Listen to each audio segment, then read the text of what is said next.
मित्रांनो, फायनली तुमचे माझे सगळ्यांचे फेवरेट द रेमॉन डिनो यांनी बॅक टू बॅक फेल होऊन सुद्धा इतके वर्ष कन्सिस्टन्सी ठेवली आणि फायनली आपले रेमॉन भाऊ आज मिस्टर ऑलिम्पिया क्लासिक फिजिक्सचे चॅम्पियन झालेत. आणि म्हणूनच आज मी ट्राय करणार आहे आपल्या सर्वांचे लाडके गोंडस रेमॉन भाऊ यांचा शोल्डर आणि ऍप्स वर्कआउट. चल भाई सुरू करूयात. वर्कआउट को स्टार्टर मारता हूं मैं शोल्डर की एबडक्शन एंड एडक्शन मूवमेंट करके. अरे म्हणजे तेच लॅटरल रेजेस कचकचित 2 सेट मारतं, 2 सेट मध्ये शोल्डर टाइट. त्यानंतर पुढच्या व्हेरिएशनला रोमन भाऊ खांद्यावर उचलते हे डंबेल. आता इधर मैं थोड़ा सा हल्का वेट उछलने को ट्राई करता हूँ क्योंकि माझ्या शोल्डर के पहले से ही थोड़े से पालके हो गए हैं. फिर मेरे को समझ में आया अरे आज शोल्डर पेन जाम कमी है. फिर मैंने एक बड़े डंबल को ढूंढा. तसा डंबल आहे 50 किलोचा पण त्याच्यावर फक्त 30च लिहिलाय. जाऊ दे तुम्हाला खोटाच वाटेल. हाताला कचकचून रिस्ट स्ट्रॅप बांधले. चमा आईला इथं उचलून देने के लिए भी कोई नहीं था. कसा तरी कुतत कुतत उचल्या. अर्धा एनर्जी इथंच खपल्या. आईच्या गावात पालक्या नको होऊ दे म्हणजे झाला. तिकडून इकडून निघल तिकडून जोर काढला. हो नाही करता करता 8 रेपिटेशन मारले बाई. 90 थर लागणारच होता पण टॉपचा माणूस अर्धाच उठला. भासो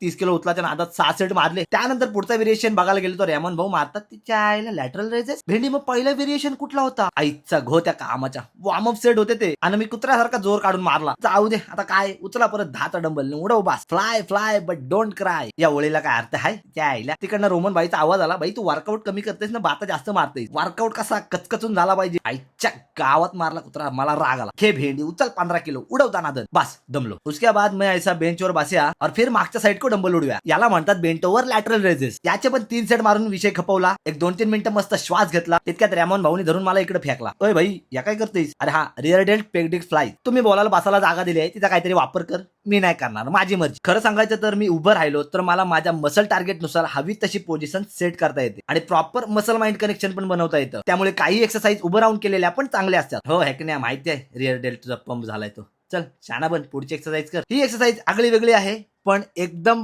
बेस्ट आहे. काही जणांनी ही केली पण असेल आधी पण मी पहिल्यांदा करतोय आणि आई शपथ खरा सांगतोय एक नंबर. फ्रंट डेल्ट असला खतरनाक प्रेशराइज होतोय ना. फ्रंट रेजेस आता मी केबल सोबतच मारणार. संपला विषय. रोमन भाऊचा नादच नाही. आता यात कॅमेराचा अँगल जरा वरती ठेवला असता तर तुम्हाला ट्रायसेंस दिसले असते शोल्डर वरची. पण जाऊ दे तुमच्या नशिबात ते पण नाही. शोल्डर संपल्यानंतर मारतो मी म्हणजे रेमॉन भाऊ मारतात back support hanging leg raises. आता ही मशीन तुम्हाला माहितीच असेल बहुतेक जणांच्या जिम मध्ये असते. जरा एकदा साइड अँगलनी पण बघा म्हणजे तुम्हाला समजेल बॅक सपोर्ट काय असतो. जेव्हा तुम्ही लेग लिफ्ट करता तेव्हा तुमची बॅक मागे प्रॉपर चिपकलेली असली पाहिजे. ह्या तुम्ही हवेत गटांगल्या मारता ना लय फालतूगिरी आहे. काय नाही होत, हात दुखतात फक्त. अप्पर बॉडी जेवढी स्टेबल ठेवाल तेवढाच जास्त कोर एंगेज होईल. आता याच्यानंतर रेमॉन भाऊ मारतात ऍप कॉस्टर मशीन. पण तिच्या आईला घाईघाईत मी व्हिडिओ काढायचीच विसरलो. आई शपथ भाई खोटा नाही बोलत. पास मी खरंच विसरलो. मी खरंच मशीन मारली आहे ती. जिम मध्ये येऊन विचार कोणाला पण. सोड तू पोजिंग बघ आणि व्हिडिओ आवडली असेल तर वर्कआउट नक्की ट्राय. आणि अशाच आणखी मजेदार वर्कआउट रुटीन साठी आपल्या भावाला फॉलो कर. तोपर्यंत आलोच पुढचा वर्कआउट घेऊन.